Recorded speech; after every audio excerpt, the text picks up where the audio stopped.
বিধানসভা ভোটের ৮ মাস বাকি। খেলা হবে বলার আর অপেক্ষা নেই, বরং খেলা শুরু হয়ে গেল। বাংলা বললেই ভিন রাজ্যে বাংলাদেশি বলে তকমা দেওয়ার অভিযোগ হইচই ফেলে দিয়েছে। আগেই প্রতিবাদে পথে নেমেছে সিপিআইএম। এবার প্রতিবাদে মোদির বঙ্গ সফরের ঠিক আগে পথে নামলেন মমতা বন্দ্যোপাধ্যায়, অভিষেক বন্দ্যোপাধ্যায়ও। বৃষ্টি মাথায় নিয়েই কলেজ স্কোয়ার থেকে ধর্মতলা পর্যন্ত মিছিল করেন তাঁরা।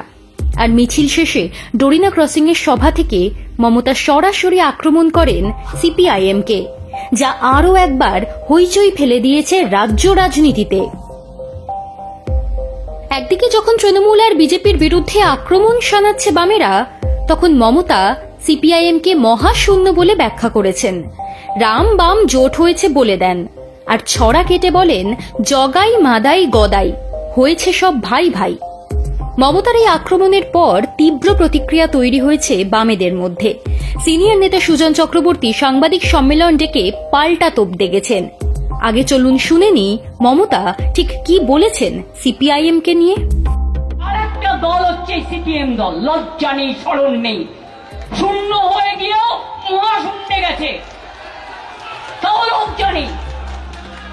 রামবাম জোট বেঁধেছে না তো কি, এইসব অত্যাচার করে ভোটার লিস্টের নাম বাদ দিয়ে স্বপ্ন দেখছে আবার কেশপুরে হত্যা করবে, আবার গড়বেতায় হত্যা করবে, আবার ছোট আঙ্গারিয়ায় হত্যা করবে, আবার চমকাইতলায় হত্যা করবে, আবার কুচবিহারের নার্স বর্ণালী দত্তকে হত্যা করবে, আবার বিমলা দে হাওড়ার শিক্ষিকাকে হত্যা করবে, আবার কৃষকদের ওপর গুলি চালাবে, আবার শ্রমিকদের ওপর গুলি চালাবে, আবার আনন্দমার্গীদের পুড়িয়ে মারবে।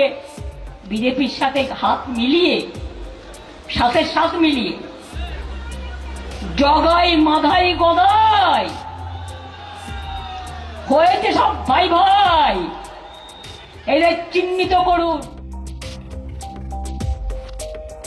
মমতার এই মন্তব্যের কিছুক্ষণের মধ্যেই মিডিয়ার সামনে বসে পাল্টা দিয়েছেন সুজনও।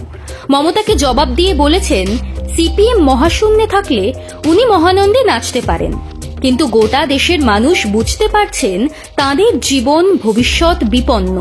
কি বলেছেন সুজন, চলুন শুনে নি। বলেছে যে সিপিএম মহাশূন্যে চলে যাচ্ছে।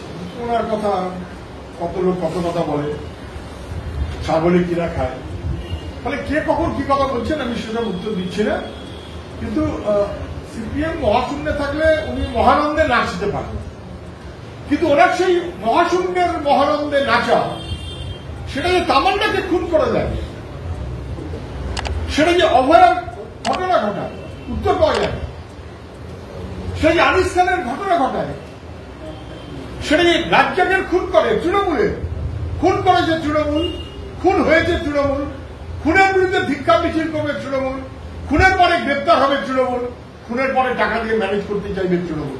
ফলে উনি কখন কি বলছেন, মহাশূন্যে থাকলে সিপিএম ওনার আনন্দ হতে পারে, কিন্তু গোটা দেশের মানুষ বুঝতে পারছেন তাদের জীবন জীবিকা লড়াই ভবিষ্যৎ তা বিপদাপন্ন হয়ে যায়। ফলে মানুষ কখনো ওনার এই রকমের মনোভাবকে সমর্থন করবে। এখানেই থামেননি সুজন।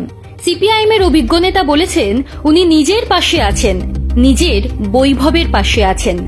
বাংলার হয়ে কথা বলেননি উনি কখনো। উনি বরাবর বলেছেন বাংলা নিজের মেয়েকে চায়। উনি কোনোদিন বলেননি বাংলা তার মেয়ের নিরাপত্তা চায়। পশ্চিমবাংলাকে বাংলাদেশ বানিয়ে দিচ্ছেন বলে যদি কেউ বলেন, সেটা আমি সহমত নই।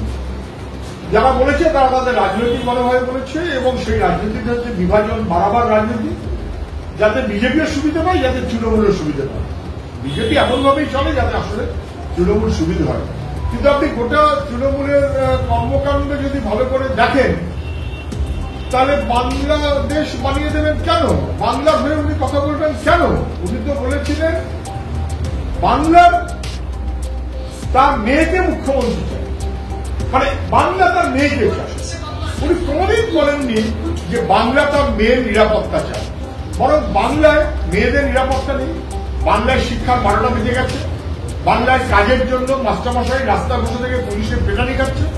উনি কখনো বাংলার হয়ে কথা বলেন। বাংলার হয়ে কথা না বললে হঠাৎ করে বাংলাদেশ হয়ে বলতে যাবেন না, মানে এটা খুব ঠিক কথা না। বরং ওর পায়ে ডাইনে ঘুরে ফিরে বেড়ায় বাংলা বিরোধী মানুষের সংখ্যা খুব একটা কম না, যারা যে কোনো সময় তৃণমূল থেকে বিজেপি হয়ে যেতে পারে।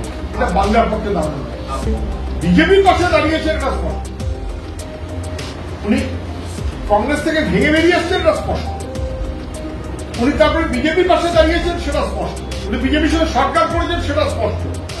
তারপরে আবার কংগ্রেসের সাহায্য নিয়ে পশ্চিমবাংলায় ক্ষমতা এসেছে এটাও সত্য। পশ্চিমবাংলায় ক্ষমতা এসেই কংগ্রেসকে সরিয়ে দিয়েছেন। উনি আসলে ওনার নিজের পাশে আছেন। উনি নিজে ওনার ক্ষমতা এবং বৈভব এর পাশে আছেন। অনেকটা নিজেকে দেখে যেমন নার্সিসিস্ট মনোভাবে উনি আছেন। 8 মাস দেরি হলেও বিধানসভা ভোটের ঢাকে কাঠি যে পড়ে গিয়েছে তা বোঝাই যাচ্ছে।